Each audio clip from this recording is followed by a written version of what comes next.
Seek to speak.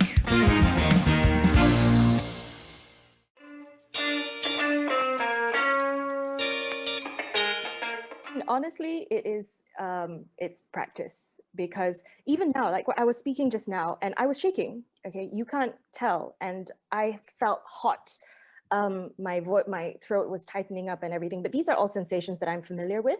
So you learn over time to breathe through it and to pace yourself and not to rush, because when you are put into a situation where you are nervous, the first thing you want to do is get it over quicker, right? It's like, finish my sentence, then I'll be done, and then I can move on with my life. But that is the enemy of good communication, right? It is when you rush and you trip over yourself, and then you just can't get a sentence out, and that anxiety builds in your head.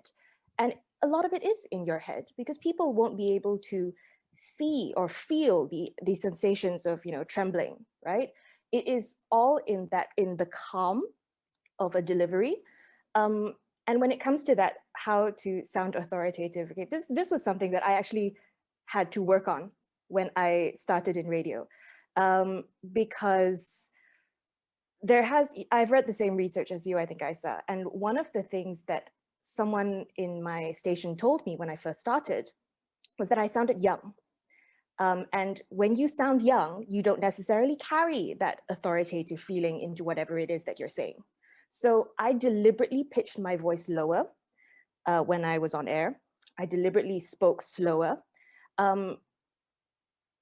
If you are diligent enough to search through the archives on BFM's website, you can find stuff I did from about 3 years ago, I think, when I first made that jump from reading the news, which is completely scripted, and it's very, there is a particular style to it, you don't waver a lot, to appearing as kind of a guest speaker on one of the evening shows. And I would deliver a market moving story, whether that was, Lego prices are through the roof. Hey, maybe you should look into Lego as a potential investment.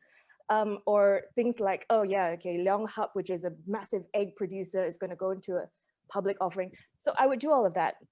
And when I listened back to one of those sessions, like I think it was maybe earlier this year, I sounded so high-pitched and breathy and young. And the difference of just kind of taking a step back and slowing down and speaking in the lower tone, which is kind of more natural to me, has kind of helped to mitigate those comments. So I no longer get comments that I sound young. Most people have no idea how old I am when it comes to speaking on radio, which is great, because being a young woman in a position where you are meant to impart knowledge or information is not necessarily something that recommends you to people, especially when most of the audience of BFM tends to be men in positions of senior management. So, yeah. Seek to speak.